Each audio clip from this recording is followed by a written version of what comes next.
Bonjour et bienvenue à tous. Bonne fête des Tabaski aux uns aux autres. Et pour tous ceux qui sont restés sur la télévision BF1, je sais que vous êtes très nombreux.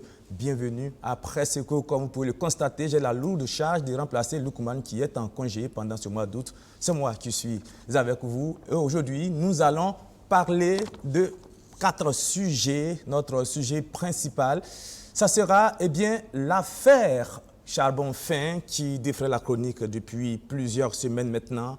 Nous allons parler aussi de la situation en termes de dialogue social. Vous savez que des experts du Bureau international du travail sont arrivés au Burkina Faso. Ils ont rencontré les deux parties. On a l'impression qu'il y a une crise de confiance entre toutes ces personnes. Nous allons en parler. Puis, en actualité internationale, nous parlerons de la situation en Côte d'Ivoire après la visite du président Henri Konan Bédié à Laurent Gbagbo.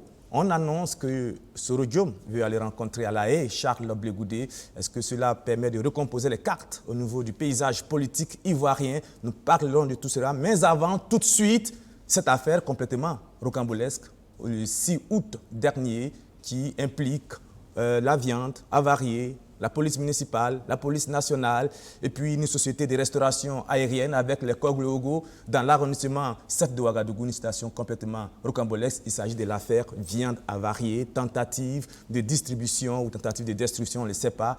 Nous revenons sur ce qui s'est passé et on revient présenter les invités et en parler. De ce camion frigorifique de l'entreprise de restauration aérienne Server, ses agents municipaux déchargent la cargaison en question. De la viande, du poisson et d'autres produits alimentaires de nature diverse.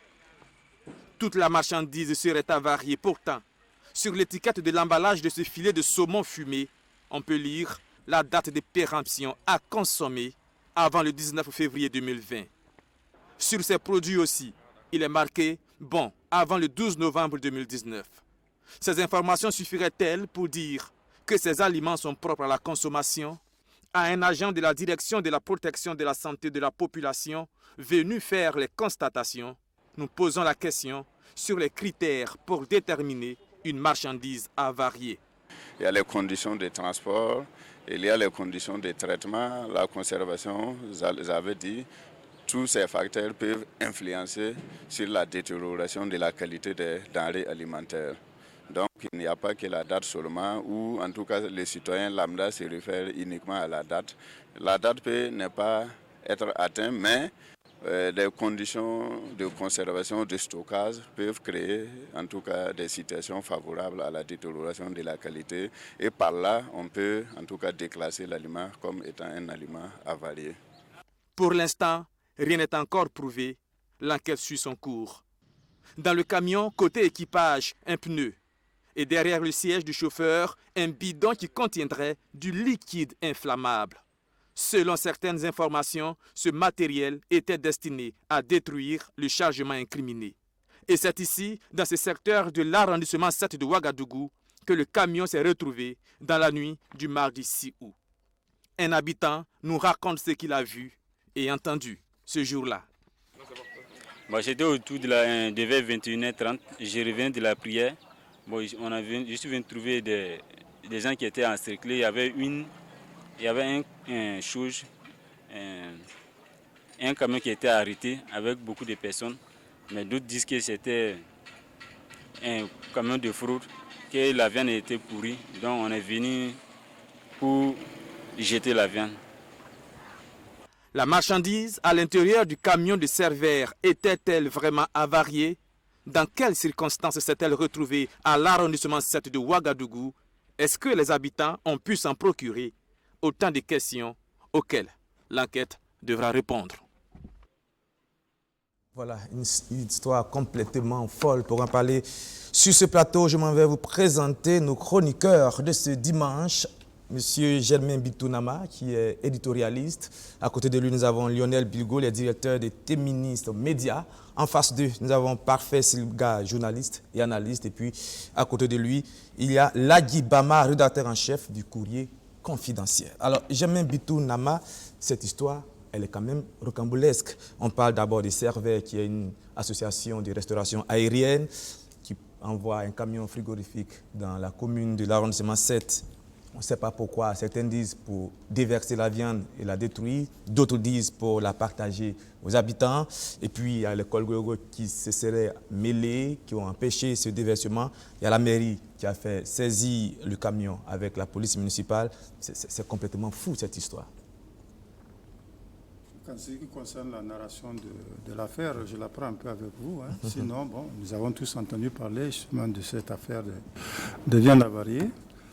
La question que je me pose, c'est quelle est la législation en la matière et quelle est la responsabilité de chacun, notamment le service d'hygiène et au niveau de la mairie, quelles sont les dispositions qui sont prises justement dans ce cas d'espèce. Ce que je peux dire en termes de... pour apprécier la réaction des uns et des autres, moi je pense que les Kogloyogo ont eu en tout cas le bon réflexe, n'est-ce pas, de s'opposer à ce que cette viande soit déversée. Ça rappelle un peu cette histoire du Probo Kuala, voilà, qui a pollué. Voilà, c'est ça. Outre le fait qu'il y avait des risques que la population s'en empare et que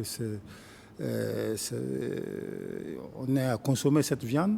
Justement, la population en a eu. Vous voyez, donc il y a ces risques. Mais il y avait aussi un risque de pollution qui était là aussi. Et donc, la réaction à la fois de la mairie et de Kogloyogo me paraissent tout à fait indiquées dans cette circonstance-là. Maintenant, je crois que les responsabilités seront situées puisque vous-même, jusqu'à présent, bon, on ne sait pas qu'est-ce qui s'est passé au juste. Moi non plus, je ne sais pas ce qui s'est passé. Mais je pense que les responsabilités pourraient être situés pour que, bon, quand même, on puisse prendre des mesures dissuasives ou bien punitives afin que, pour éviter que ce type d'événements ne se reproduise plus. Alors, Lionel Bugo, en attendant que les responsabilités soient situées par l'enquête, déjà quand on a l'histoire, on a une petite idée quand même sur ceux qui pourraient être fautifs. Oui, mais en même temps, il faut laisser la présomption d'innocence courir. Moi, je pense qu'on vit dans une mare à problèmes et c'est le jour où les médias, où ça devient assez bruyant, que l'on se rend compte de certaines difficultés. La question que je me pose, est-ce que c'est la première fois que ce camion fait ce type d'activité ou ce type d'action? Et ensuite, on pose la question de l'hygiène aujourd'hui. Est-ce qu'il y a une structure adaptée pour la destruction de ce type de biens à cette quantité-là? Et pareil aussi pour le matériel médical, etc. Comment Ouagadougou ou le Burkina est organisé pour traiter ces déchets-là qui nécessitent un autre traitement que ce type de traitement? Est-ce que Server a fait ça parce qu'il n'y avait pas d'autre alternative? Est-ce qu'ils ont voulu détruire ces produits-là de cette manière parce qu'il n'y avait pas d'autre alternative? Et aussi, depuis combien de temps ils passent par cette méthode-là pour détruire les produits? Parce qu'apparemment, le chauffeur connaissait les lieux, il s'est dirigé dans un endroit de façon spontanée, etc. Donc, heureusement qu'il y avait le Kogloyogo aujourd'hui pour ébruiter l'affaire, mais combien de fois ça s'est passé? Et pourquoi ils le font comme ça? Est-ce que nous avons des structures adaptées pour détruire ce type de marchandises? Je précise qu'il y a en l'occurrence le centre d'enfouissement technique. C'est là-bas généralement que les produits avariés, que ce soit médicaments, produits alimentaires, sont détruits. C'est la voie normale qui est suivie généralement. On se demande pourquoi cette fois-ci Servet, qui est quand même une entreprise de restauration aérienne, qui a une filiale française, c'est-à-dire que elle connaît cette entreprise, les normes en termes de sécurité alimentaire. On se demande bien pourquoi Servet a voulu prendre ce chemin qui n'est pas du tout légal pour détruire, dit-on, ces produits alimentaires. Un commentaire, Ladi Bama. Moi, sur cette affaire, je reste un peu perplexe. Et finalement, je dis qu'il faut peut-être qu'on attende la fameuse enquête qui est annoncée pour comprendre réellement ce qui s'est passé sur cette affaire au niveau de l'arrondissement 7. Parce que quand nous avons eu écho de cette affaire, nous avons cherché quand même à comprendre, nous avons cherché à aller sur le terrain pour comprendre réellement ce qui est passé. Mais c'est vrai qu'on n'a pas encore pu entendre tous les acteurs, notamment le maire central et Server. Nous avons fait des démarches, on n'a pas encore pu avoir leur écho. Mais déjà, ce que moi je retiens des premières informations que j'ai pu recueillir sur le terrain, c'est qu'il y a une communication assez mensongère sur cette affaire. Notamment partant du communiqué du maire central. Il y a beaucoup de... En tout cas, pour les témoignages que moi j'ai pu entendre sur le terrain, les acteurs qui ont vécu les faits ce jour-là, j'étais même encore là-bas ce matin avant de venir sur ce plateau. Ça n'a rien à voir avec ce qui est dans le communiqué du maire. Quand on dit que le truc a été déversé, c'est totalement faux. Rien n'a été déversé sur le terrain. Les faits sont qu'ils sont partis avec leur camion, ils cherchaient à déverser leurs trucs pour incinérer, ce que les gens disent. Et les jeunes du quartier les ont interceptés, ils les ont conduits vers le Kolgorego. Et qu'il faut qu'ils aient avant le Kolgorego pour pouvoir détruire leur viande. Le Kolgorego leur a exigé de l'argent pour pouvoir le faire.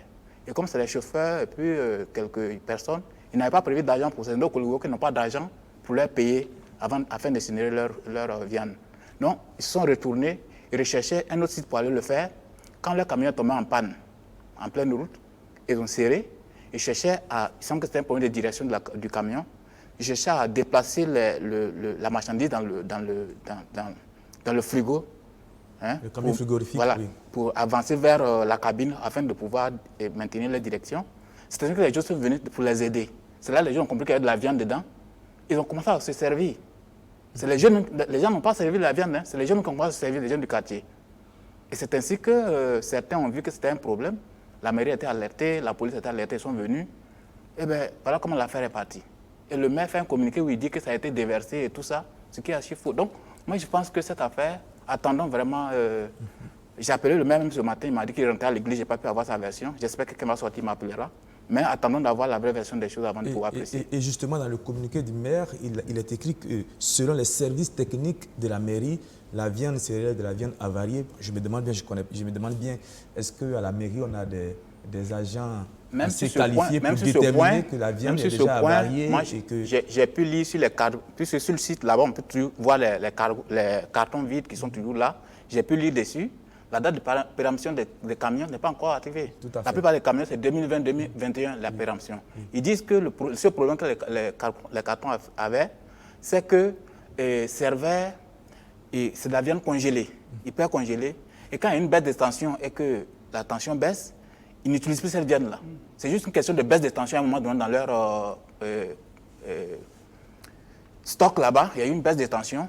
Et dans leur pratique, quand il y a baisse de tension, cette viande, elle la déclasse automatiquement. Alors, donc, ce n'est pas une question de viande périmée ou quoi que ce soit, c'est juste une question de baisse de tension. Mais quand on parle de produits, Silga, vous avez la parole, quand on parle de produits avariés, ce n'est pas seulement la date de péremption. Si Servet a décidé de détruire ces produits alimentaires parce que la tension a baissé, c'est parce que ces produits sont impropres à la consommation.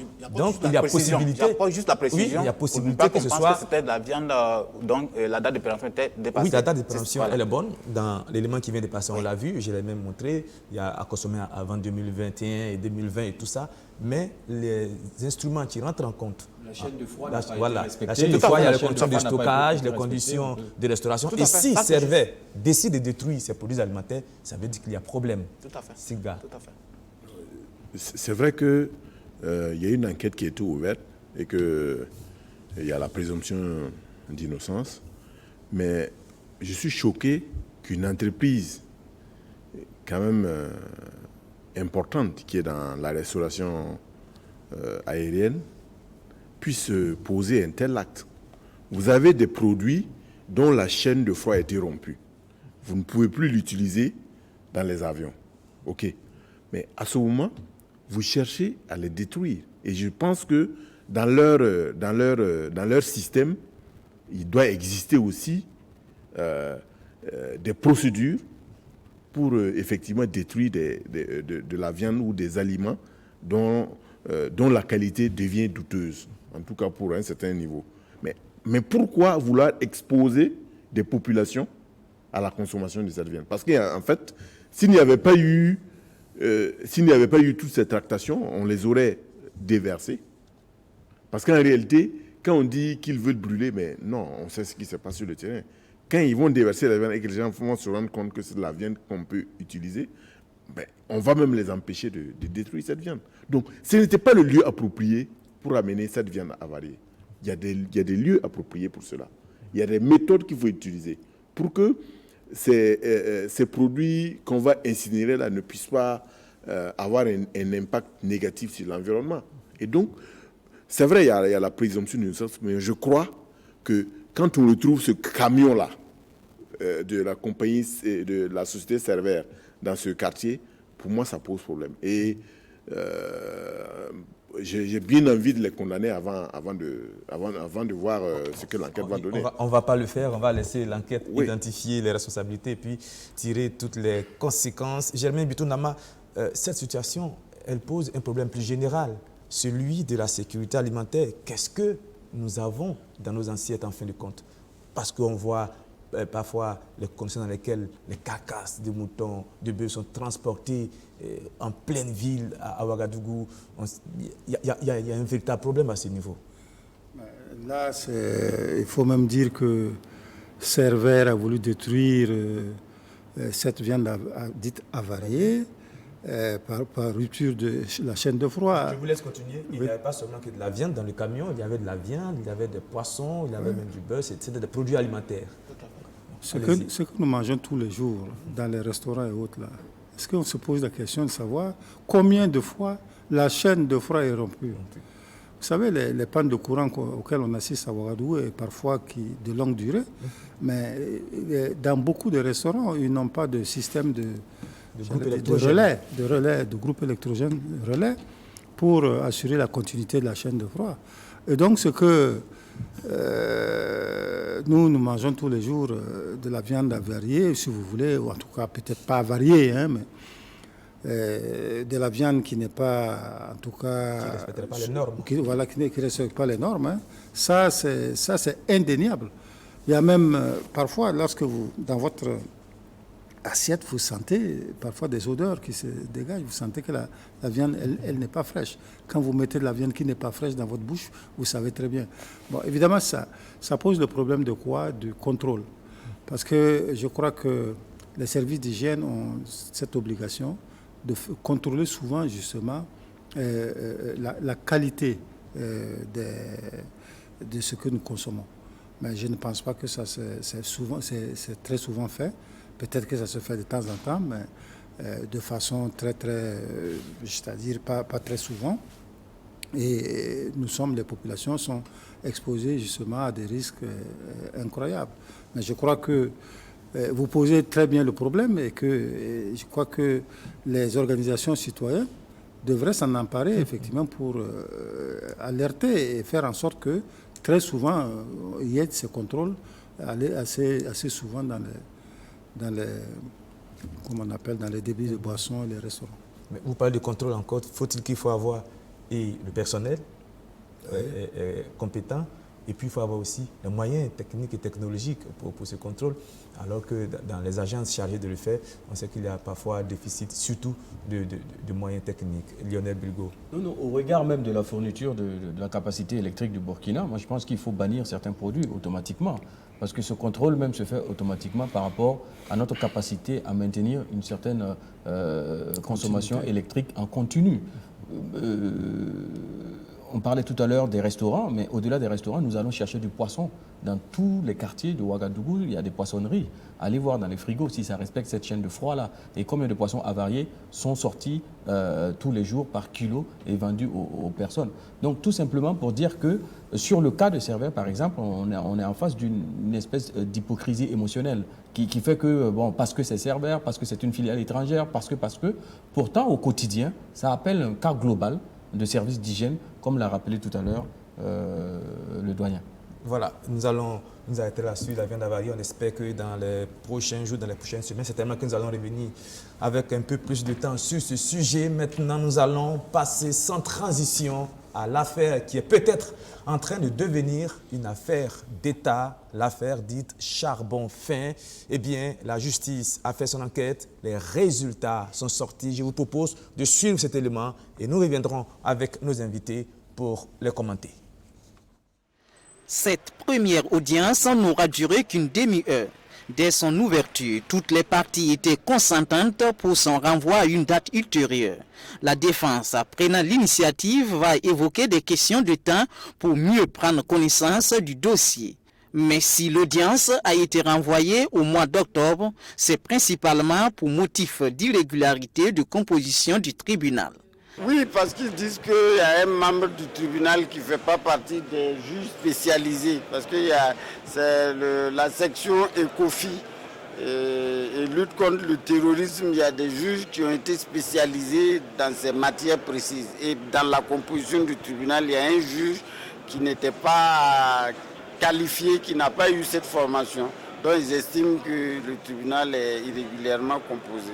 Et vu le niveau du dossier et l'ampleur du dossier, on ne peut quand même pas retenir ça aujourd'hui. Il faut qu'on prenne connaissance du dossier, tous les avocats puissent prendre connaissance du dossier afin de développer les moyens de défense de leurs clients.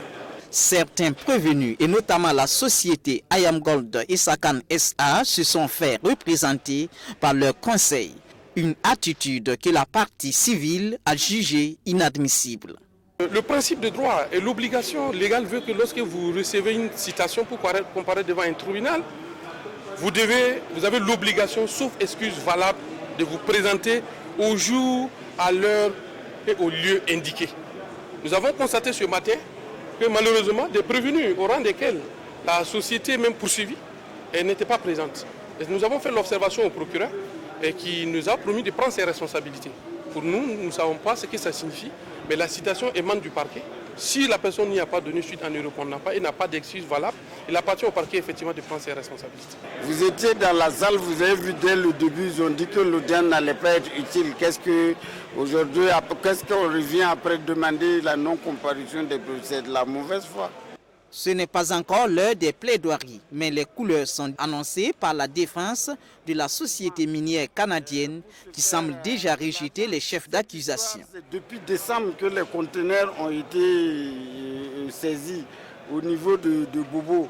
Et le parquet est en instruction depuis décembre. Vous voyez même le préjudice qui a été créé à la société Sakan. Et ce qu'il faut vous rappeler, c'est que ce n'est pas la première fois que Sakan exportait le charbon fin. La première opération a eu lieu sous la transition. Il y a eu 3 ministres des Mines qui ont connu de ce dossier. Nous sommes assez surpris que pour cette fois-ci, ça prenne cette ampleur et qu'on essaye, au lieu de chercher les véritables coupables d'une fraude, s'il y en a, on essaye de monter la population, de monter l'opinion publique contre la société. La société française Bolloré Transport et Logistique SA Burkina Faso, également poursuivie dans cette affaire dite exportation frauduleuse de charbon fin, était, elle, représentée à cette première audience par son directeur général. Voilà, c'était le premier jour du procès concernant cette affaire de charbon fin. L'affaire, je vous rappelle, le procès a été reporté en octobre prochain. Alors, Ladi Bama, vous êtes journaliste d'investigation au Courrier confidentiel. C'est vous qui avez levé le lièvre pour que cette affaire arrive là où elle est maintenant. En quelques mots, est-ce que vous pouvez nous dire l'affaire charbon fin, c'est quoi? En quelques mots, rapidement. En quelques mots, ce n'est pas très évident, hein, parce que c'est tellement vaste cette histoire. Un résumé. Mais pour résumer très rapidement, il faut dire que la genèse remonte au dernier week-end de l'année 2018, le week-end du 29 au 31 décembre 2018, pendant qu'on était dans la fièvre de la fête de fin d'année. Très tard dans la nuit, une source nous a contactés pour nous informer de ce qu'un convoi assez problématique était en train de quitter la gare de train à Ouaga pour aller à Abidjan avec une marchandise assez douteuse qui devait partir jusqu'au Canada par la voie maritime. Alors, la source nous apprenait que ce convoi, il est tellement problématique que s'il sort du Burkina, le pays perd beaucoup d'argent.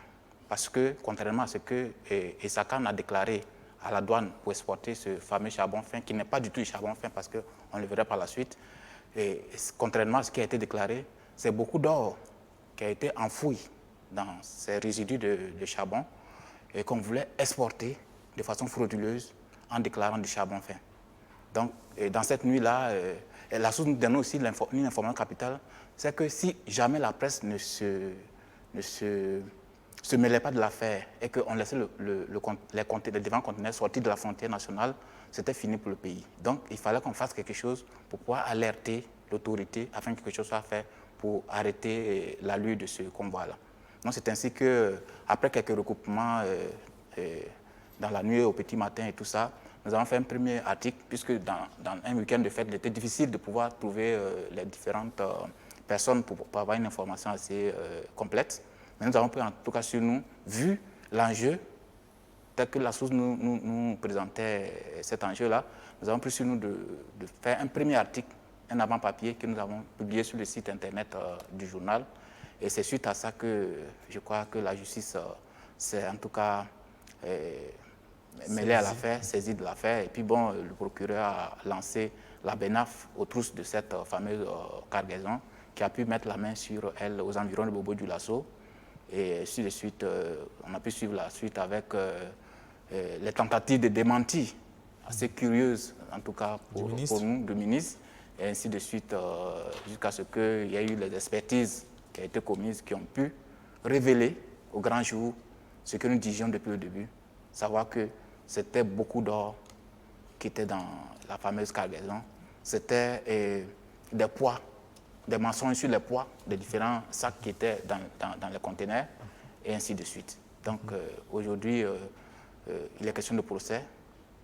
On ne peut que croiser les doigts pour que cette affaire aille jusqu'au bout, pour qu'on puisse savoir réellement la vérité de cette affaire. Mais l'affaire a déjà atteint un certain niveau. On a des mises en cause, des agents du ministère des Mines, le Bumigeb, la société d'extraction d'or Essakane, et puis Bolloré Transport, Logistique. On voit que Germain Bitounama, sur toute la ligne, sur toute la procédure, toutes les entreprises, ou bien toutes les personnes intervenant dans la procédure de l'extraction à l'acheminement jusqu'à Bolloré, tout le monde est mis en cause. Est-ce qu'ici, on peut dire qu'il y a un véritable réseau de trafic qui était mis en place? Écoutez, nous n'allons pas faire le procès à la place des juges. Je crois que ce que moi je veux faire d'abord, c'est de saluer et de féliciter le confrère qui a été le premier à lever le lièvre. Et je crois que c'est ça qui a également permis. Il faut croire aussi que parallèlement à cela, la source a dû également saisir la justice parce que les choses se sont faites de façon pratiquement concomitante. Et donc, les services compétents ont été alertés et le convoi a été stoppé net à Bobo.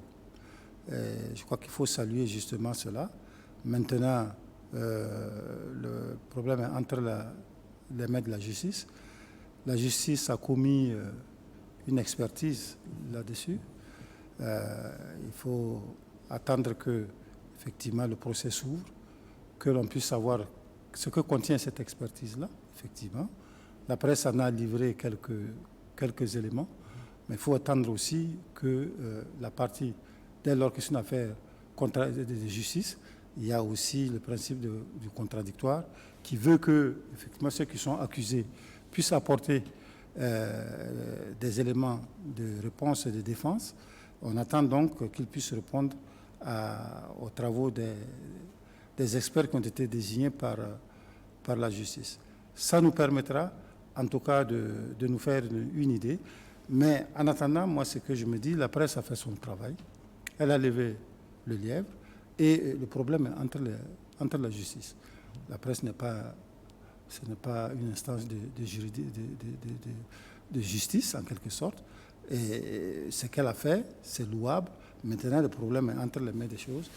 Mais nous sommes vigilants, effectivement, pour que effectivement, la chose aille jusqu'au bout. Parfait, Siliga, quand on fait l'analyse de la situation avec les personnes qui ont été mises en cause, quand même, on parle d'agents du ministère des Mines. C'est quand même fort. Le Bumigeb qui est chargé d'inspecter les sites miniers, Essakane et Bolloré jusqu'à Paris, c'est-à-dire qu'on quitte Ouagadougou jusqu'à France, sur toute la ligne, tout le monde a été mis en cause. Est-ce que c'est un réseau qui est peut-être plus large et peut-être que ce réseau il existe depuis des années?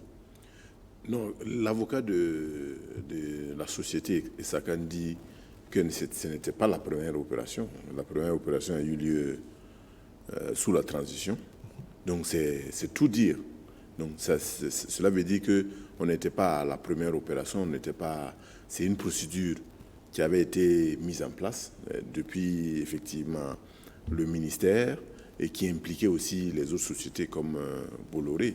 Et donc, c'est-à-dire qu'aujourd'hui, il faut situer les responsabilités sur toute la chaîne pour savoir effectivement, en fonction des textes de loi que nous avons au Burkina Faso concernant l'exportation des métaux précieux, est-ce que les textes de loi ont été respectés? Et à tous les niveaux, que ce soit au niveau du ministère, parce que, bon, évidemment, on parle des services techniques ici, du BUMUGEP, au niveau de tous les services techniques, au niveau de la société Bolloré, au niveau de ESACAN, est-ce que les textes de loi ont été respectés? Si les textes de loi n'ont pas été respectés, on va aussi leur donner l'occasion de se défendre et je pense que la justice va faire son travail. Mais je crois que le plus important ici, ce sera vraiment de façon globale de voir comment le Burkina pose des actes pour que ces ressources naturelles-là soient bien gérées. Parce que c'est ça qui est la problématique. Quand vous prenez, par exemple, l'expérience du Ghana, qu'on appelle le Gold Coast, ils ont une expérience de centenaire en matière d'exploitation de l'or. Quand vous arrivez au Ghana, vous demandez aux miniers, aux sociétés minières, comment ils arrivent à travailler dans le contexte ghanéen, c'est-à-dire dans le contexte où il y a une surveillance très étroite, où le contrôle est vraiment au plus près de l'exploitation minière. Quand vous leur demandez aux sociétés minières comment ils arrivent à travailler, surtout que les taxes sont très élevées, mais ils vous disent « Ah ouais, on n'a pas le choix ». Mais quand quelqu'un vous dit « on n'a pas le choix », ça veut dire qu'il fait quand même du bénéfice. Et il ne faut pas oublier une chose, hein. Les sociétés minières, ce ne sont pas des enfants de cœur. Parce qu'ils investissent 200, 300, 400 milliards pour monter une mine. Ils vont chercher l'argent à la bourse, mais ce n'est pas pour s'amuser. Ce ne sont pas des enfants de cœur. Donc, c'est au pays, c'est au Burkina Faso de mettre en place le système de contrôle le plus étroit pour qu'on ne nous vole pas. Oui, mais pour que ce système de contrôle soit mis en place, il faut que les autorités chargées, en l'occurrence le ministère des Mines, fassent bien son travail. Mais quand le ministère lui-même, il est cité dans l'affaire, cela fait sans dire qu'il y a problème. Le ministre qui, dès le début de l'affaire, s'est défendu en disant que son département était innocent dans toute cette affaire. On va l'écouter et puis on revient à Lionel Bilgo pour savoir est-ce que le ministre devrait démissionner. Si nous sortons de cette salle, si je venais vous dire, nous, au niveau du ministère, on ne se reproche rien. La mine dit, on ne se reproche rien. Le procureur dit, moi je reproche la mine. La mine écrit pour dire je ne reconnais pas. On fait quoi?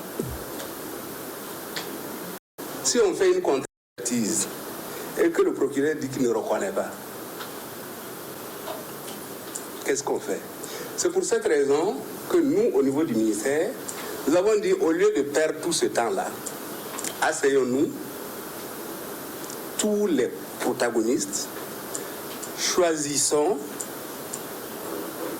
un expert de manière consensuelle et retenons que les résultats, étant donné la fiabilité de cette expertise-là, si les résultats sortent, tout le monde reconnaît. Le ministre des Mines et des Carrières qui se prononçait au début de l'affaire. Lionel Bilgo, quand on voit la tournure que prend l'affaire, quand on voit les responsabilités qui sont impliquées, est-ce qu'on peut dire que la responsabilité du ministre est impliquée au point qu'il faut qu'il démissionne pour que l'affaire suive son cours? C'est un véritable problème. Non, moi je ne veux pas dire au ministre de démissionner ou de ne pas démissionner. Vous savez, la démission est un acte personnel. Je veux dire, à chaque personne de se sentir soit dans le besoin de démissionner pour se mettre à la disposition de la justice, mais pour sa fierté et pour son honneur, ou de ne pas démissionner parce qu'il ne se reproche rien ou qu'il reste cantonné par rapport à sa position. Personnellement, moi qui ai déjà démissionné pour d'autres raisons, parce que voilà, je sais que c'est un acte personnel, une décision personnelle que le ministre lui-même doit prendre. C'est à personne de lui dire de démissionner, lui ou le président, en fonction bien sûr de la situation. Le président peut juger utile de remercier le ministre et de le mettre à la disposition de la justice pour que le ministère puisse continuer normalement. Parce que n'oublions pas que cette affaire entraîne aussi une pression au sein du ministère, un soupçon au sein du ministère, une question de crédibilité des agents du ministère vis-à-vis de leurs responsables. Tant que la justice n'aurait pas tranché, on se regardera en chien de faïence en termes de soupçons. Mais il faut remarquer une chose, et cette affaire pose plusieurs questions. Le Burkina Faso est un pays minier, un grand pays minier.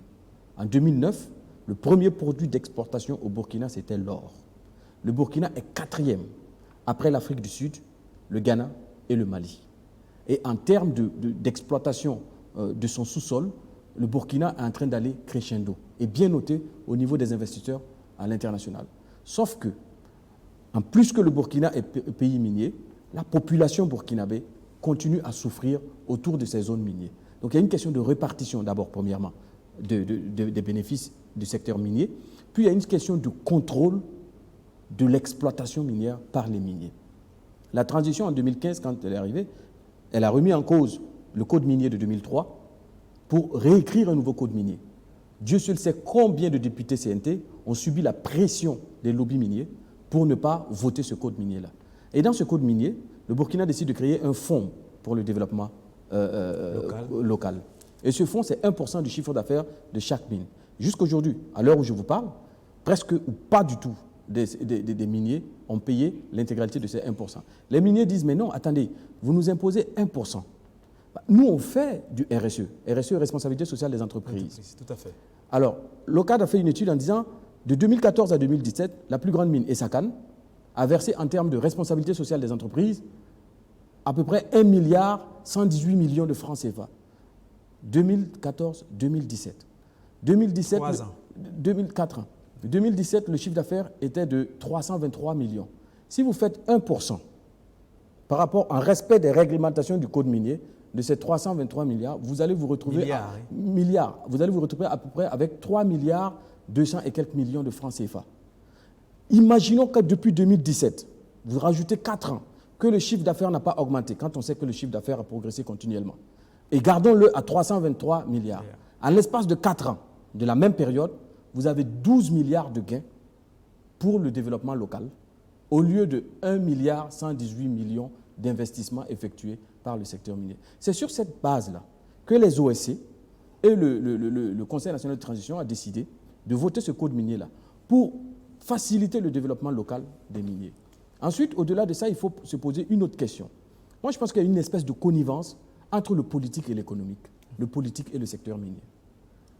Dans ce pays, des ministres, des députés ou encore même des travailleurs du ministère de Mines sont pris en charge pour des voyages à l'international dans des foires de mines ou dans des rencontres de mines par certains miniers ici au Burkina. Dans ce cas-là, dites-moi, on vous paye votre restauration, on vous paye le billet d'avion, on vous donne même parfois des per diem. Quelle légitimité et quelle autonomie ou quelle indépendance avez-vous vis-à-vis de ce secteur minier-là? Est-ce que notre ministère des Mines n'a pas assez les moyens pour payer le billet d'avion des personnes qui doivent aller assister à des rencontres à l'international pour laisser ça aux mains de certains mines? C'est pour ça que je dis que même si Essakane avait raison, admettons qu'il n'y avait pas eu de fraude, cette espèce de connivence entre le politique et le secteur privé à ce niveau-là permet deux fois de soupçonner ou de douter de la véracité de certains arrangements qui peuvent se faire de façon occulte. Et l'affaire est tellement grave que je me demande comment la justice va s'en sortir, parce que s'il était vrai que le ministère des Mines avait tout fait normalement, ou encore que Essakane avait tout fait normalement, vu que l'affaire prend une proportion émotionnelle et très passionnée, est-ce que le juge aura le courage de dire que le ministère est blanc et que la mine elle est blanche? Je termine en disant une chose. En 2015, il faut savoir que Essakane a créé en 2016 son incinérateur pour incinérer le charbon fin au Burkina, pour extraire l'or, les résidus d'or qu'il y a dans le charbon fin. 1,5 milliard 500 millions à peu près qu'ils ont investi dans cet incinérateur.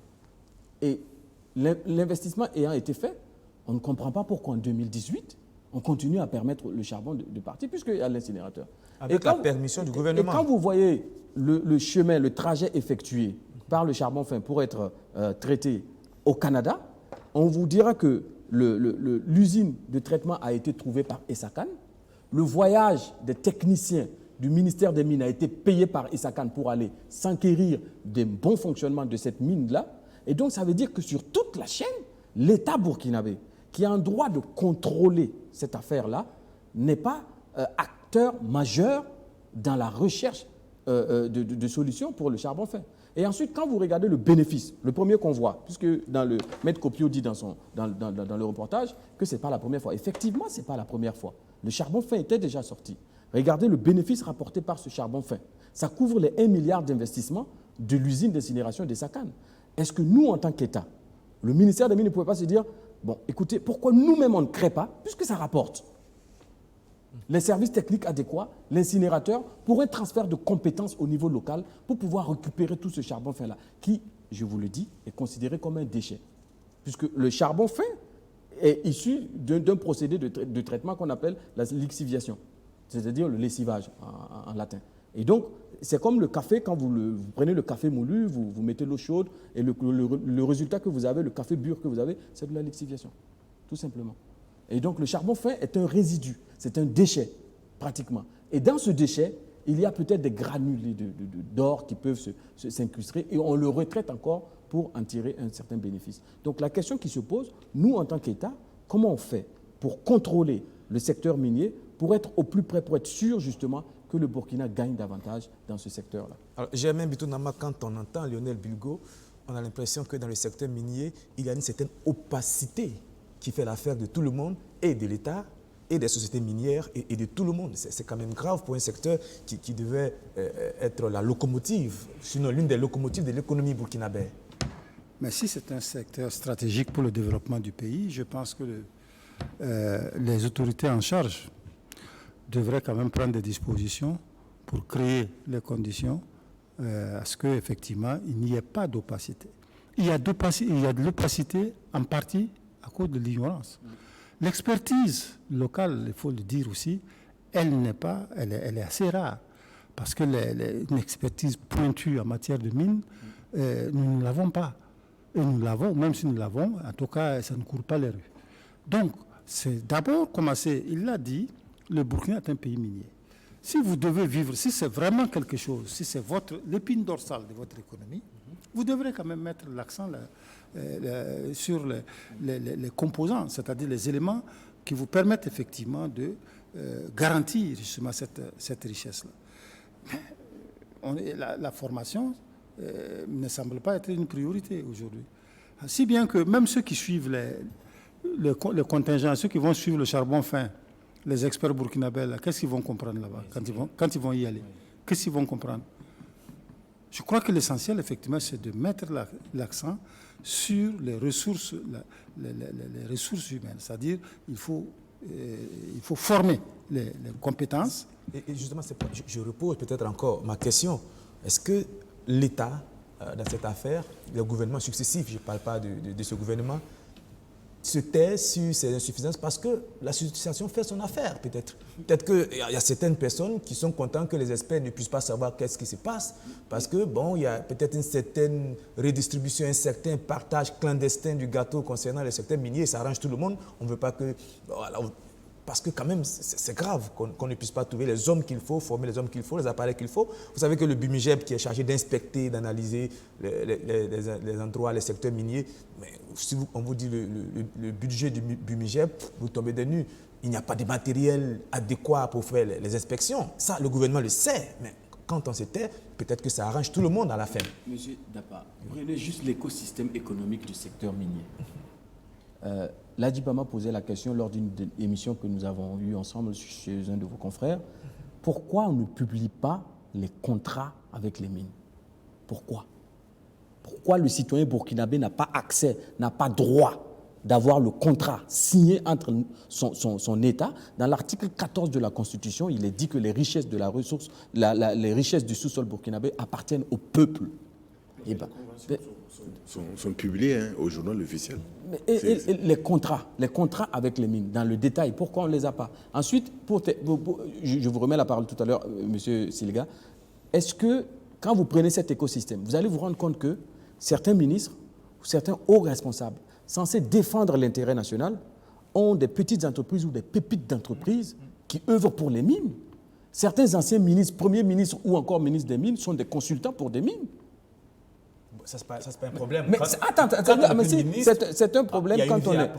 Oui, d'accord. Du ministre, du Premier ministre. Tout à fait, mais je parle de l'actualité. Je parle de l'actualité. Mais attendez, même quand on est ancien, si toute la sève, heureusement, d'ailleurs, quand on est ancien, on devrait mettre tout son effort pour améliorer ce secteur, que de se taire parce que tout simplement on a 2-3 contrats.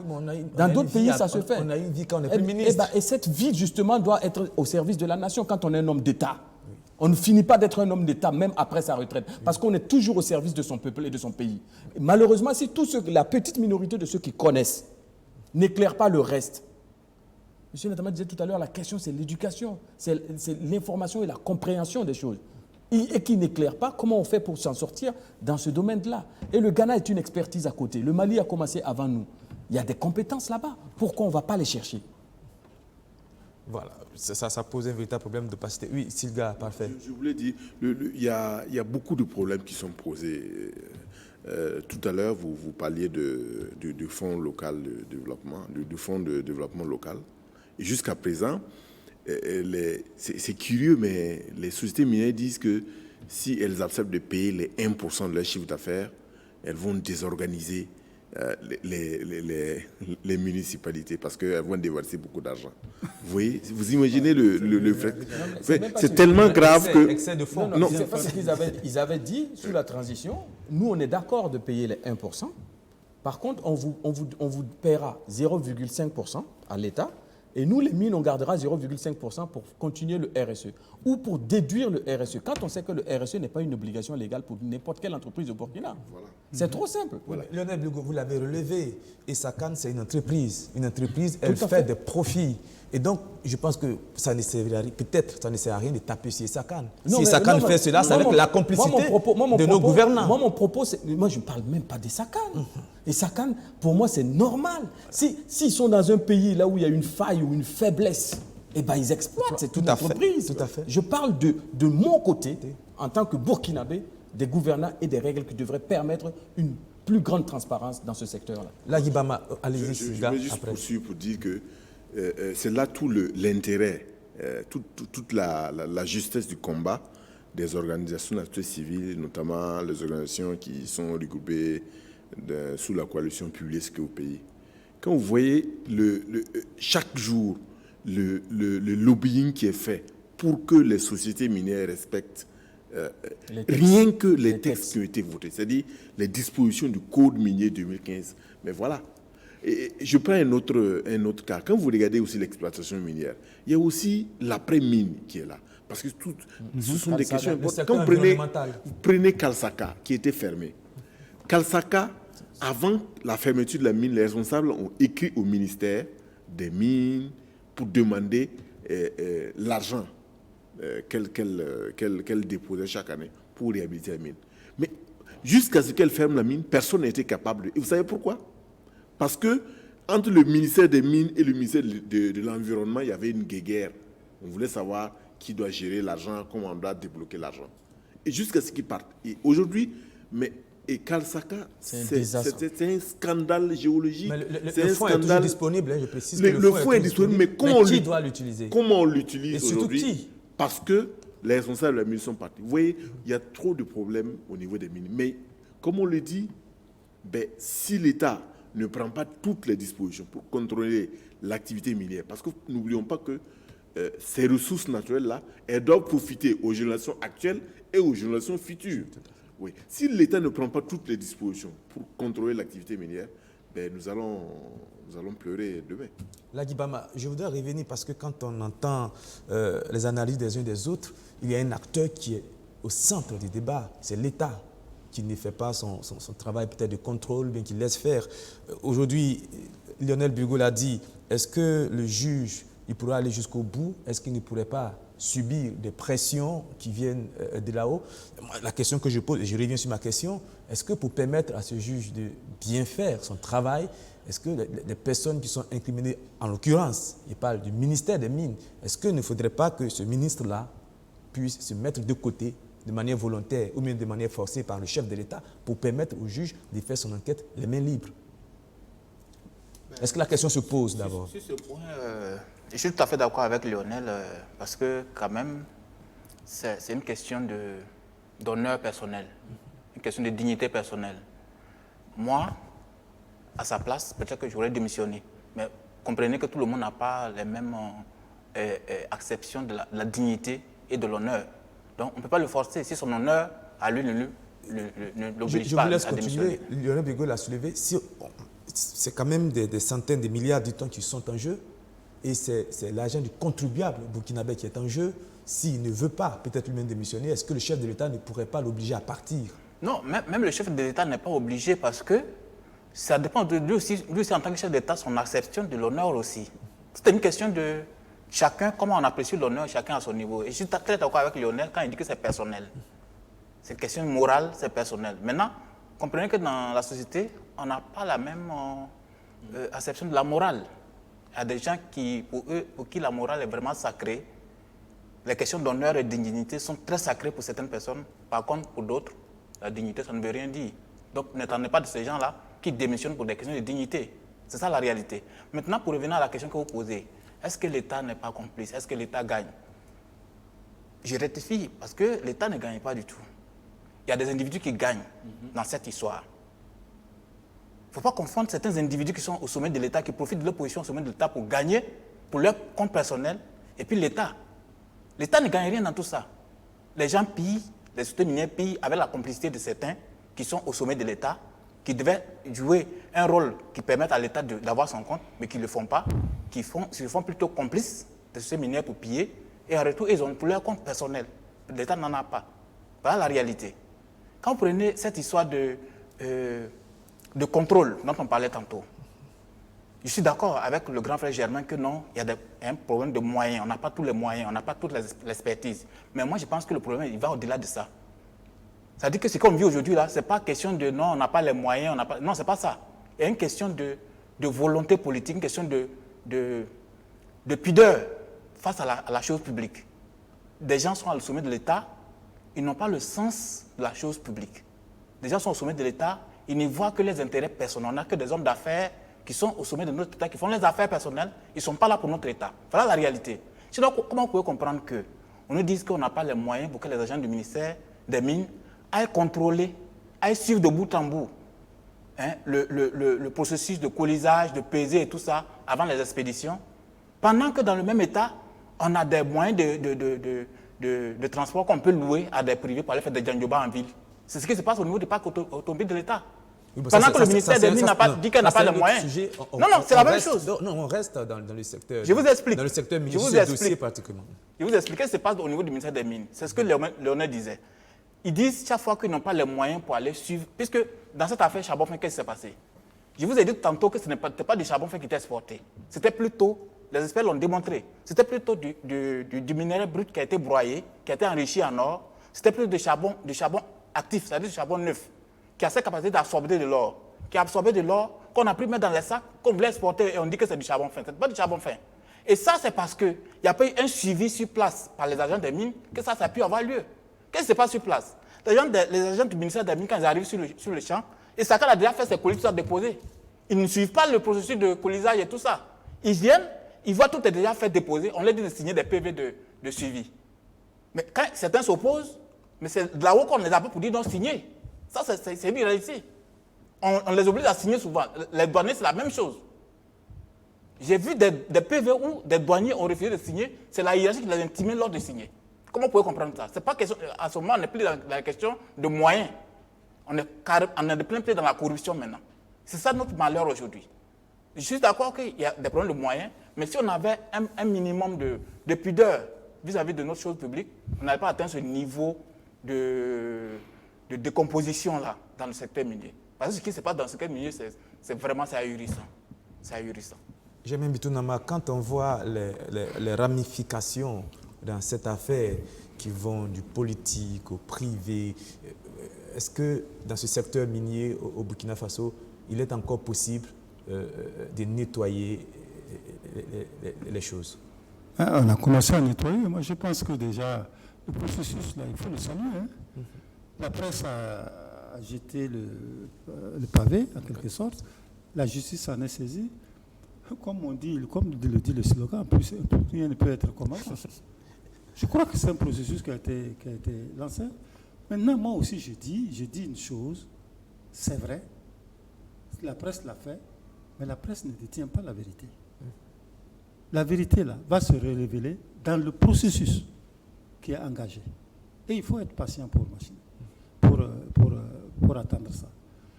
Vous avez parlé d'honneur par rapport à la démission. Ou non du ministre. Oui, mais mettez la chérie avant les bœufs.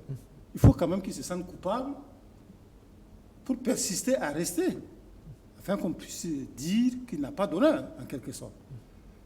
Dans cette situation-là, je pense par exemple... C'est quand même, je vous laisse continuer, mais je veux dire que c'est quand même un scandale retentissant. C'est-à-dire que quand le scandale atteint ce niveau dans d'autres pays, bon, on compare toujours nos pays aux pays occidentaux, je n'aime pas le faire parce que ce n'est pas la même chose, mais quand le scandale est aussi retentissant, cela va sans dire qu'il y a toujours... Il y a eu dernièrement en France, François de Rugy, l'ancien président de l'Assemblée nationale qui était ministre de l'écologie, qui était parti pour une affaire d'Oma et de grands vins. C'est vrai que ce n'est pas la même chose parce que lui, en France, il était directement lié. Il aurait utilisé, même si après les enquêtes ont démontré que bon, ce n'était pas vrai. Mais on constate que c'est pour toute l'Afrique. En Afrique, on n'a pas le sens de la responsabilité. Quand l'affaire aussi est retentissante, pour faciliter la tâche, peut-être au chef de l'État. Hervé, tu es dans l'indignation. Oui. Tu n'es pas au même degré de connaissance, par exemple, que le ministre. Tout à fait. Est-ce que tu vois? Le ministre réagit par rapport à son niveau de connaissance du dossier. Est-ce que tu vois? S'il est mis en porte-à-faux par le procès, il ne peut plus rester. Il ne peut plus rester. Même s'il persiste à ne pas démissionner, il va démissionner. Si, en tout cas, celui qui a la compétence pour le démissionner ne le fait pas, mais la rue va gronder, en quelque sorte. Je crois qu'il ne faut pas mettre la charrue devant les bœufs. Les choses vont venir. Il faut être patient. Lionel d'abord, et puis on va Non, mais juste sur la question de la démissionner ou ne pas démissionner, moi, je reste toujours cantonné à dire que c'est une question personnelle. Parfois même, les gens ont une mauvaise conception de la démission. On ne démissionne pas parce qu'on se sent coupable. On démissionne parce qu'on ne veut plus être à côté pour laisser vraiment la vérité éclater et réagir sur nous. Et donc, c'est pas, deux fois, il ne faut même pas attendre que la justice rende. Parfois, il faut juste quitter pour dire, écoutez, comme ma présence même pose problème peut-être, voilà, je me mets à l'écart et je laisse la justice faire son travail. Demain, la vérité sortira et vous verrez que j'étais blanc comme neige, comme je l'ai dit. Beaucoup l'ont déjà fait. Que ce soit, vous prenez le cas de l'Europe, n'allez pas loin. En Afrique aussi, il y a des gens qui ont démissionné de leur poste à cause d'une affaire qui faisait grand bruit et qui les empêchait eux-mêmes de travailler normalement. C'est quand même un peu rare en Afrique. Oui, non, c'est rare, mais ça arrive. Donc c'est pour dire que c'est vraiment le libre arbitre est au ministre. C'est à lui, effectivement, avec toute la quantité d'informations qu'il a, mais également avec le regard social que cette affaire amène, de prendre sa décision. Oui, sur ce point, je suis tout à fait d'accord avec Lionel. Et pour une fois, je suis obligé de le dire, mais ce que le grand frère Nama dit, moi je ne suis pas du tout d'accord avec ça. Parce que, c'est quoi? Le ministre, il aurait été quelqu'un qui serait resté neutre dans cette affaire depuis le début. Moi je comprenais le fait qu'il soit resté là, il ne démissionne pas. Mais regardez son attitude depuis le début de l'affaire, le rôle qu'il a joué dans l'affaire. Qu'est-ce qui s'est passé au début de l'affaire? Il a été le premier à sortir, prendre tous les médias d'assaut, avec ses directeurs et tout ça, pour dire qu'il n'y avait pas de fraude. Il a démenti la fraude sur toute la ligne. Son ministère n'était pas justement, impliqué. Qu'il n'y avait rien, tout était fait dans les règles de l'art. Mais l'expertise a montré qu'il y a bel et bien de la fraude. C'est vrai qu'on n'a pas encore une décision de justice définitive, mais l'expertise est là pour nous dire qu'au moins, il y a de la fraude. Ça au moins, et je pense que, je ne suis pas magistrat, hein, mais je ne vois pas par quel miracle un magistrat viendra démontrer qu'il n'y a pas de fraude dans cette affaire. Parce qu'au moins, je finis. Au moins, moi je sais qu'il y a de la fraude parce qu'on nous a dit qu'il y avait du charbon fait dans les sacs. Ça au moins, on n'a pas besoin d'une expertise, mais même un citoyen lambda peut aller constater ça. Dans les sacs, ce n'est pas du charbon fin. C'est un premier fait. Ce que j'aime Bitou Nama précise, et je pense que cette précision est importante, c'est qu'il y a un procès en cours. Ce qu'il dit, c'est de laisser le procès aller jusqu'au bout et de tirer toutes les conséquences après. Non, ça, c'est une autre paire de manches. Je suis d'accord avec ça. Donc on ne peut pas dire, on ne peut pas condamner quelqu'un. Et la présomption d'innocence, c'est basique. Le fait de démissionner là, la question de l'honneur là, la question de la morale, c'est autre chose, la question du droit, c'est autre chose. C'est des choses qu'il ne faut pas confondre. Ça veut dire que quand on décide de démissionner sur la base de la morale, on n'a pas besoin d'attendre le droit avant de démissionner. Ça, c'est personnel. Ça, c'est pourquoi je suis d'accord avec ça. Silga, et parfait. le cas de Rugy en France, ça vient de corroborer ça. Il n'était pas mis en cause, enfin, il n'était pas coupable en réalité. Oui. Mais il a démissionné. Après, les faits l'ont rétabli et ça, il sort grand. Tout à fait. Mais lui, parfait, Silga. Les faits montrent clairement qu'il est impliqué. Non, mais il ne veut pas s'assumer. Non, les faits ne montrent pas qu'il est impliqué, c'est la justice qui doit dire s'il est impliqué ou pas, et ça, la justice ne l'a pas encore dit. Non, il est impliqué parce qu'il a signé. Il n'est pas coupable. Attention, impliqué et coupable, c'est différent. Oui, mais il est impliqué en tant que ministre des Mines. Voilà, il est impliqué en tant que ministre des Mines. Mais il n'est pas encore coupable. Sur des documents. Mais il n'est pas encore coupable. Et ça, c'est la justice qui doit déterminer. Il a dit impliqué. Voilà. D'accord. Non, c'est parfait. C'est comme on le dit, c'est une question éthique. C'est-à-dire, c'est tout à fait personnel. On décide de démissionner ou pas. Et moi, je dis, si à son niveau, il estime que sa responsabilité n'est pas engagée au point que sa démission devient nécessaire pour que la vérité éclate, ben, il reste à son poste. Sauf que tout ce que nous disons ici, ben, il a un patron qui est le président du Faso, qui va apprécier la situation. Et voilà, il peut de toute façon dire qu'il ne démissionne pas. Le président du Faso peut dire non, tu ne démissionnes pas. Parce que n'oublions pas aussi que nous sommes à un an des élections. Il ne faut pas oublier ça. Bon, mais de toute façon, c'est sous la transition, on a vu 2 ministres qu'on a éjecté le gouvernement sous la pression de la rue. Alors, est-ce qu'aujourd'hui, cette même pression peut amener effectivement le président de Faso à démissionner un ministre? Bon, c'est une question qui est... J'ai même étonné, merci. Ce sujet aussi, bon, il faut le souligner, on a beaucoup accusé la justice de ne pas faire son travail, d'être lente dans ce pays, mais cette fois-ci quand même, il faut relever que la justice, elle a été un peu plus rapide que d'habitude, et puis les résultats sont là. Il faut le soulever. Quand c'est bien fait, il faut le dire aussi. Oui, je pense qu'effectivement, jusque-là, la justice tient son rôle. Il faut qu'elle continue à tenir son rôle. Le problème, c'est que la justice, c'est une épreuve pour la justice. Lionel le disait tout à l'heure, s'il s'avère effectivement que, effectivement, elle est établie, qu'il n'y a aucun problème dans ça, par rapport aux lois de ce pays, il faut aussi que la justice ait le courage d'accepter cela. C'est ça. Et de le dire. Et de reculer. Et de dire que la loi a été respectée. Mais oui, c'est ça.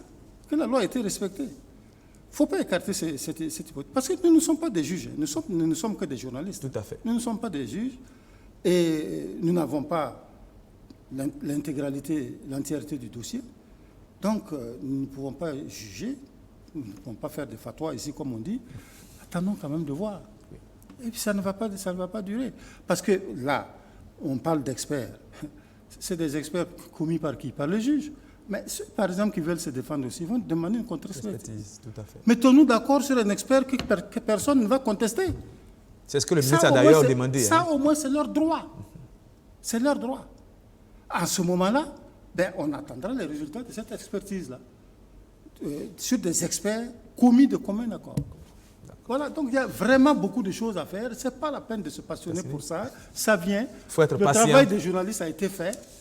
Voilà. Mais comme tout ce qui concerne l'or passionne, peut-être que c'est pour cela. Lionel, une dernière chose sur ce sujet, on passe à Yuga. Oui, la justice, depuis un certain temps, moi je tiens à faire remarquer, est en train de porter sa tunique blanche. Tout à fait. Depuis un certain temps. Se saisit de certaines affaires de façon urgente et met cette affaire-là en bout de course. C'est très important pour casser un peu la pression sociale et la défiance vis-à-vis de la justice. Ce que cette justice-là fait aujourd'hui, c'est ce que le peuple ou la population attendent.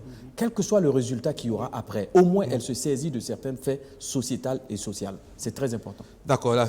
Juste un petit truc que je voudrais ne pas dire si on clôt ce débat. 2 secondes, oui. Sur cette question de responsabilité, récemment, ce qui s'est passé à l'unité antidrogue de la police, les gens qu'on a démis dont on a suspendu les fonctions, ils sont coupables? Ils ne sont pas encore coupables. L'enquête ne l'a pas encore dit? Rien. Ils ne sont pas encore coupables. Mais ça n'a pas empêché les gens de les mettre à l'écart. Mais ce ne sont pas le même degré de responsabilité avec le ministre. Justement, à ce niveau encore, moi, je trouve que c'était même leur responsabilité était loin d'être engagée par rapport au ministre. Parce qu'eux, voilà des responsables qui étaient peut-être chez eux en train de dormir la nuit, pendant que les agents sur le terrain n'ont pas bien fait leur travail. Si on devrait... Et on vient les impliquer dans une affaire qu'ils ignoraient même à la limite. Mais le ministre, il a signé ici. Il est venu s'asseoir devant les écrans de télé pour dire qu'il n'y a pas de fraude. On vient lui dire qu'il y a la fraude. Bon. On dit qu'il n'y a pas ça. C'est sérieux. Comme le doyen Germain Bitounama l'a dit, on va être patient et puis attendre à l'affaire. Voilà, jusqu'au bout. Voilà.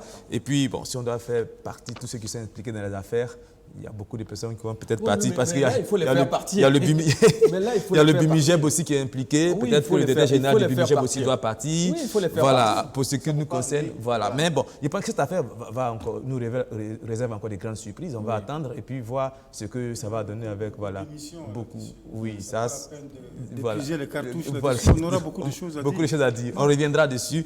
On va rester dans le secteur minier encore. C'est un secteur qui fait parler. Pour parler de cette affaire de Youga, vous savez que la mine d'or de Youga a été prise d'assaut par les populations. Il y a eu du matériel incendié. Tout serait parti d'un orpailleur qui aurait été abattu, en tout cas qui aurait été tué par un agent de sécurité de la mine d'or de Youga, et ce qui a créé une grande colère. Et puis les populations sont sorties, ont pris d'assaut, ont brûlé du matériel et tout cela. Et ce que je voudrais, la question qui se pose ici, peut-être c'est la question de la sécurisation de ces endroits-là. Quand on sait que c'est des secteurs importants, est-ce que ce genre de problèmes ne vont pas entraîner une certaine peur d'éventuels investisseurs? Lionel. Il y a deux types de sécurité pour ce secteur-là. Il y a la sécurité simpliste, comme tout le monde l'entend, c'est-à-dire garder les limites de l'exploitation contre toute intrusion étrangère. Et puis il y a ce qu'on appelle, ce que moi j'appelle la sécurité sociale, c'est-à-dire l'acceptation de cette exploitation minière dans cet environnement par les communautés, du fait qu'ils sont d'accord et qu'ils voient le bénéfice de cette exploitation pour eux.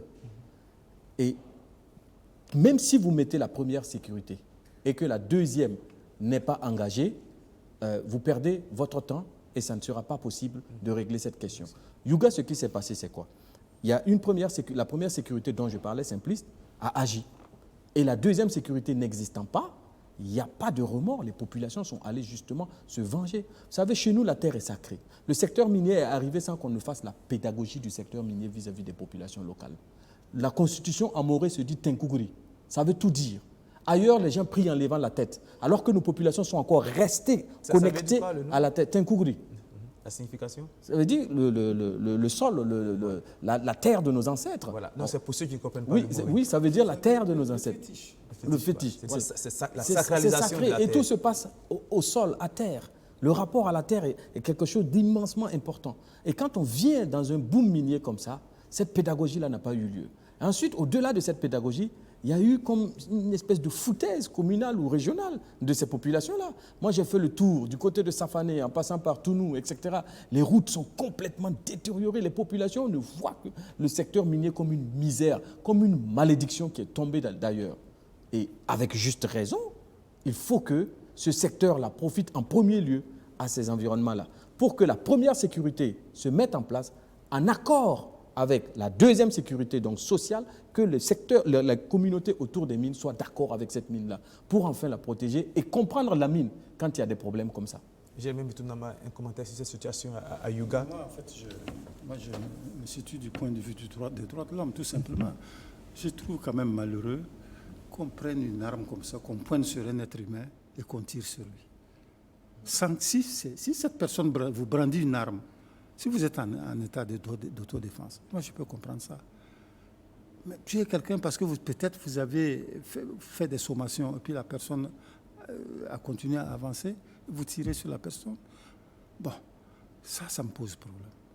Je pense quand même, si vous voulez vous assurer que ce n'est pas un élément dangereux, il y a quand même des parties du corps sur lesquelles on peut tirer. Mais tirer pour tuer, ça, vraiment, ça me pose un problème. Est-ce que ces agents de sécurité ont d'ailleurs, même selon la loi, ont le droit de tirer pour tuer? Ça, cette question... C'est les Congolais qui font ça, on condamne. Hein. Oui. Là, c'est pareil. Hein. Ce n'est pas à eux de rendre justice à ce point d'ôter la vie. Alors, Lagibama, est-ce que quand on voit ce qui s'est passé à Ugaï et on entend parfois cette plainte au niveau des populations, on a l'impression que les exploitants miniers qui viennent investir, c'est vrai, dans nos pays, ont une certaine méprise des populations locales. Et ça pose un véritable problème parce qu'abattre un être humain, comme le disait le doyen Jetin Bitunama, c'est quand même choquant. Non, c'est clair, c'est clair. Et pour une fois encore, je suis d'accord avec Lionel.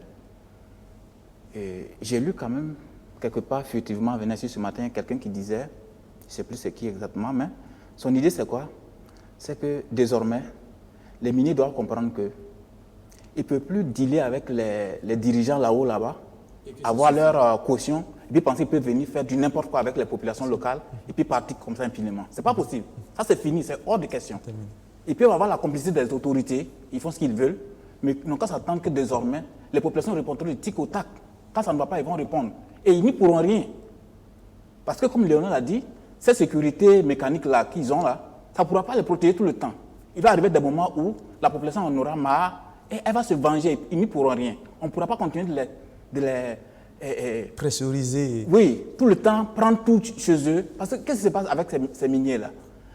Quand vous arrivez, c'est la même chose aussi à Perpon, chez nous, au Sanguier. La même chose s'est passée là-bas. Qu'est-ce qui se passe? Vous venez chez les gens, vous prenez toutes les terres, ceux dont ils vivaient, vous prenez tout, ils n'ont plus rien, ils vivent dans la misère. Vous pompez tout, vous partez. Et maintenant, quand ils veulent le revendiquer aussi, vous avez la CRS qui vient pour vous appuyer, pour les mater tout le temps là-bas. Mais le jour qu'ils ont l'occasion, mais ils vont tout brûler là-bas. Parce qu'ils en ont marre, ils ont le dos au mur, ils n'ont plus, ces gens-là, c'est comme on le dit, c'est des cabris morts, ils n'ont plus rien à perdre.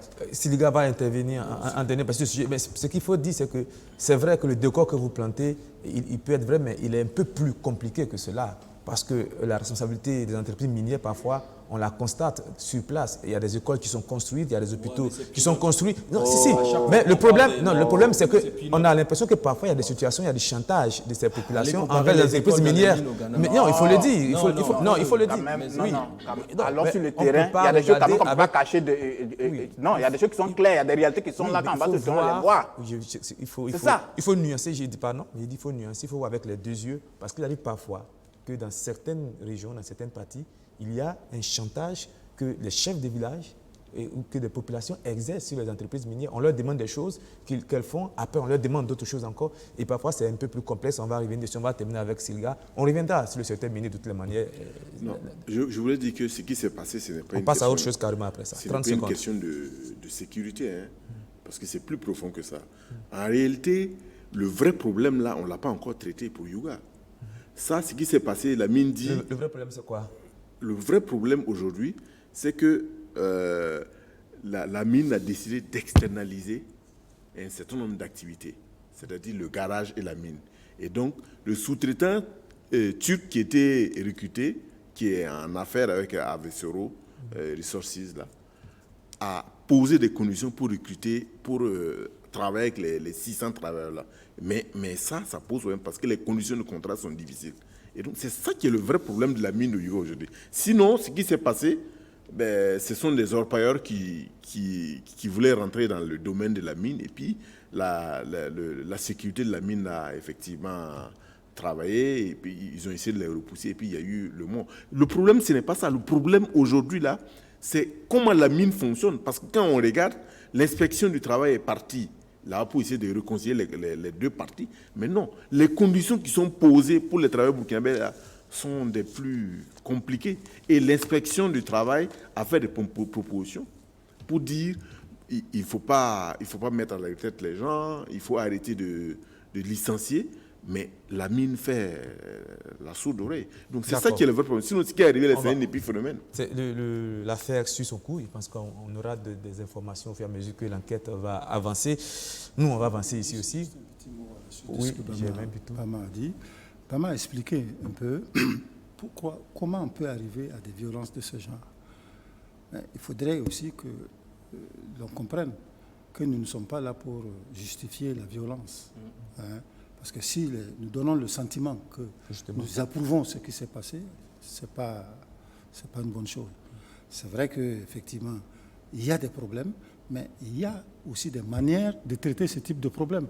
Parce que pour nous-mêmes, pour la sécurité de nous tous, chacun d'entre nous, parce que s'il n'y a pas effectivement des référents sociaux par rapport au traitement de ces types de crises-là, si chacun doit se rendre justice, ça pose un problème. Voilà, parce que des populations s'élèvent et aillent mettre le feu à une entreprise minière, là aussi ça pose un problème parce qu'il y a, il faut le dire, il y a des investissements. Lionel, il y a des investissements que ces entreprises minières ont fait, on ne peut pas s'élever à chaque fois qu'on n'est pas content, aller brûler une entreprise parce qu'il y a eu des choses. Je pense qu'il faut laisser la loi faire. On va terminer sur ce sujet. On va terminer. Je n'approuve pas la violence, j'explique la violence. J'explique comment on en est arrivé là. Mais ça ne veut pas dire que j'approuve. Personne ne peut approuver la violence. La nuance Moi, est claire. je dis que tel que ça se passe, si on ne change pas la manière de faire, ça va toujours être comme ça. Oui, mais ça ne peut rien. On ne peut pas dire que c'est pas... C'est ce qu'on dit, mais le doyen dit que ce n'est pas bien que ce soit normal. Voilà, pour que ce soit clair. Parce qu'il ne faut pas aussi justifier, encourager les gens à chaque fois à aller mettre le feu quand on n'est pas content, bien quand on sait ça. Ce n'est pas la loi du talion, voilà. Je n'encourage personne. Moi, je n'encourage personne. Mais quand les conditions seront là, même si on encourage quelqu'un, ils vont aller le faire. Voilà. On espère que chacun sera raison garder, que force va rester à la loi, parce que c'est la loi qui permet de mettre un peu d'eau dans le vin et d'aller tout doucement. On va changer de sujet et parler du dialogue social. Ce fameux dialogue social entre les organisations syndicales, les associations des travailleurs et puis le gouvernement qui n'avance toujours pas. Cette semaine, il y a des experts du Bureau international du travail qui sont arrivés au Burkina Faso. Ils ont eu des séances de travail et avec le gouvernement et avec les organisations, les organisations syndicales. Qu'est-ce que cela va donner? On ne le sait pas encore, mais on regarde ce qui s'est passé. Le dialogue, par nature, connaît des hauts et des bas. Et que le dialogue, c'est quelque chose qui s'entretient au quotidien. Ça, c'est ce que pensent les hauts fonctionnaires du Bureau international du travail. Le dialogue social s'entretient, mais au Burkina Faso, les organisations syndicales ne cessent de s'indigner de son état. Le gouvernement ne joue pas franc jeu. C'est clair, c'est clair. Il y a des engagements qui ont été donnés. Et depuis des années, prenez un exemple sur les augmentations des salaires. Depuis 2012, il y a eu des augmentations des salaires. Au niveau du privé, on a refusé de les appliquer. Donc ceux qui sont au privé, depuis 2000 jusqu'à aujourd'hui, malgré l'augmentation de l'inflation, ils n'ont eu aucun copec comme augmentation salariale. Ce n'est pas normal, nous vivons dans les mêmes pays, nous avons les mêmes conditions, nous payons le carburant au même prix. Est-ce que c'est normal? Ça, c'est une injustice. Et cette injustice-là, nous ne pouvons pas l'accepter. Donc, si on doit aller à un dialogue social, comme le directeur général adjoint l'a dit, il va falloir qu'il y ait un engagement ferme. Un engagement ferme, mais aussi de la bonne foi, non seulement du côté du gouvernement, mais aussi des syndicats. Le Bureau international du travail joue à l'arbitre. Après avoir échangé avec le gouvernement, ces experts sont en conclave avec les structures syndicales. On va plutôt parler d'une session d'échange sur la problématique du dialogue social, particulièrement dans le contexte actuel du Burkina Faso, où tous les acteurs s'accordent à dire qu'il y a un espace d'amélioration de la situation actuelle. Donc c'est dans ce sens que nous sommes ici, à la demande du Haut Conseil du dialogue social, mais aussi à la demande du Premier ministre du Burkina Faso. Tous les responsables syndicaux n'ont pas répondu présent parce que certains sont plus qu'offusqués de leur situation, mais ceux qui sont là fondent beaucoup d'espoir sur ces échanges. C'est une opportunité. Souvent, il faut qu'il y ait le conflit pour qu'on arrive à trouver des solutions. Donc pour nous, cette fois est une opportunité et je pars confiant, je suis optimiste comme je l'ai dit, que nous allons arriver à des conclusions qui vont satisfaire l'ensemble du monde du travail. En plus des syndicats, on prit part à cette session voulue par le Haut Conseil du dialogue social, des représentants du patronat burkinabé, eux qui sont éprouvés également par la détérioration du climat social au pays des hommes intègres. Voilà, parfait, Silga. C'est une autre étape dans le fameux dialogue social où on n'entend pratiquement plus rien. Quand on écoute les différents acteurs, l'impression que cela donne, c'est qu'il y a une crise de confiance entre la partie gouvernementale et la partie syndicale. Est-ce que c'est l'impression que vous avez?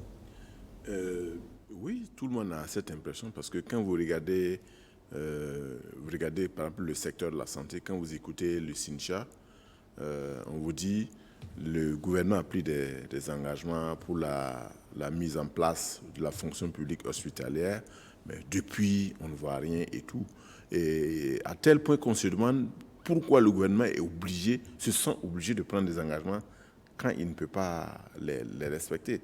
Mais je pense que ce qu'il faut retenir de cette mission du BIT, c'est que ça va peut-être permettre de renouer le fil du dialogue qui semble un peu en panne actuellement. Mais il faut dire, ce qui est bien, c'est qu'il y a quand même, cela démontre aussi la vitalité de nos syndicats qui est connue depuis les années 60. Et je pense qu'il faut que le gouvernement prenne effectivement la mesure des problèmes qui sont posés par les travailleurs. Et moi, j'ai dit, il faut qu'il y ait la vérité.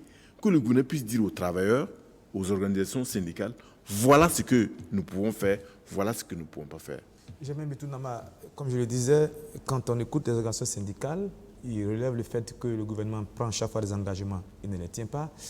Quand on écoute la partie gouvernementale, on a l'impression que les organisations syndicales sont en train de prendre, peut-être que le mot est un peu fort, de prendre progressivement l'État en otage. C'est-à-dire que les organisations syndicales imposent leur force. C'est deux situations, deux positions complètement intenables, pour l'un comme pour l'autre, et aussi pour le pays.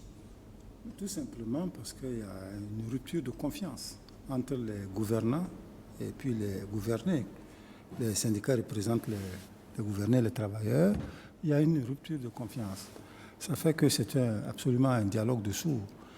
Il se trouve que ce gouvernement-là, c'est un gouvernement qui est faible. Qui est faible? Parce que vous avez parlé faiblement. Oui, il est faible. Et donc chacun veut arracher le plus possible de droits. Mais le problème, c'est qu'il faut aussi que le gouvernement puisse disposer de biens pour pouvoir les partager. Mais s'il n'y a pas la confiance, parce que les gouvernés pensent que ça existe, les biens existent. Il y en a pour preuve que le train de vie, par exemple, il pointe souvent le train de vie de l'État. Et donc, s'il n'y a pas cette confiance-là, ça va être extrêmement difficile. C'est-à-dire, on peut effectivement leur enseigner comment dialoguer, mais ce n'est pas la rhétorique, ce n'est pas le verbe qui va changer quelque chose. Il faut d'abord la confiance. Et cette confiance-là, je crois qu'on l'a raté. Le tournant pour instaurer cette confiance, c'était au sortir de l'insurrection qu'on aurait pu effectivement faire quelque chose à ce niveau. Nous allons revenir sur ce sujet la prochaine fois. Mais notre dernier sujet, rapidement, la situation en Côte d'Ivoire, Léonel Bilgo. Vous savez que le président Henri Konan Bédié est allé rencontrer Laurent Gbagbo à Bruxelles. On annonce aussi que Soro Diom veut aller rencontrer Charles Blé Goudé. On sent les pièces bouger d'une manière un peu étonnante dans le paysage politique ivoirien. Est-ce qu'il y a une recomposition qui est en marche? Oui, enfin, moi j'aurais aimé intervenir sur le dialogue solidaire. Ça m'intéresse peu ce qui se passe en Côte d'Ivoire, au Burkina. On avait promis à nos téléspectateurs de parler de la Côte d'Ivoire. Mais très rapidement, moi je l'avais dit ici quand Bédié avait rencontré Gbagbo que ça ne me faisait ni chaud ni froid et que c'était un non-événement parce que le défilé vers l'Europe des acteurs politiques ivoiriens va se continuer et voilà la preuve. Voilà, Blé Goudé et Soro, tant mieux si ça peut amener la paix en Côte d'Ivoire. Alhamdoulilah. C'est important qu'ils disent un mot. D'accord, allez-y alors. Allez-y, on est à la fin. Les mots me manquent pour vous remercier. Alors, sur le dialogue social... C'est le doyen qui l'a demandé, on ne peut pas refuser cela au doyen. Sur la question du dialogue social, il ne peut pas avoir de dialogue social entre deux acteurs si ces deux acteurs-là n'ont pas ce qu'on appelle la culture du compromis. Ça veut dire qu'il faut, à partir de ce moment où nous sommes, ça coince parce que chacun vient avec des positions tranchées. Si personne n'a la culture du compromis, on ne pourra pas trouver un juste milieu. Il faut justement que l'État dise la vérité sur les recettes et que les syndicats acceptent d'entendre et de comprendre cette vérité sur les recettes et qu'on revoie en fait nos ambitions à la baisse pour qu'il y ait un alliage de ce dialogue-là. Voilà, oui. Non, vous n'allez pas quand même faire ça. Allez-y. Il faut que je dise un mot aussi sur le dialogue social. D'accord, allons-y. Tout le monde a dit son mot. Apparemment, la situation en Côte d'Ivoire rapidement. Non, mais c'est juste pour dire que, pour une fois, Dieu merci, vers la fin, moi et le grand frère, on s'est rejoints sur le dialogue social. Oui, mais c'est ça je aussi. Prends vraiment, je suis tout à fait d'accord avec ce qu'il a dit. Voilà. Tout ce qu'il a dit, notamment la question de confiance et la question de train de vie de l'État. Voilà les deux points essentiels dans cette affaire. Et tant que les gens ne vont pas s'accorder dessus, on ne peut pas avancer. Rapidement sur la Côte d'Ivoire, moi j'ai dit que c'est dans l'ordre normal des choses en Côte d'Ivoire. Si vous voyez, depuis que Fou est parti, Alassane, Bédié, Babo, 2 se réunissent chaque fois pour tomber un, après 2 se réunissent encore pour tomber l'autre, et c'est le même processus qui est en cours. Qui va tomber cette fois-ci? Alassane va tomber forcément. Bon, de toute manière, 2020. Il a un courant qui veut passer, on va le balayer. 2020 n'est pas loin. 2020 n'est pas loin, et parce que en 2020 tout sera réglé. Je voudrais vous dire merci. Bon, quand on a l'impression que le temps est court, ça veut dire que les choses se sont bien passées. Merci d'être venu pour cette première émission des vacances de Presse Éco. J'espère pouvoir compter sur vous le dimanche prochain et nos téléspectateurs aussi. À vous, chers téléspectateurs, je vous souhaite encore une fois bonne fête des Tabaski. Et puis rendez-vous dimanche prochain à la même heure, c'est-à-dire à 11h00.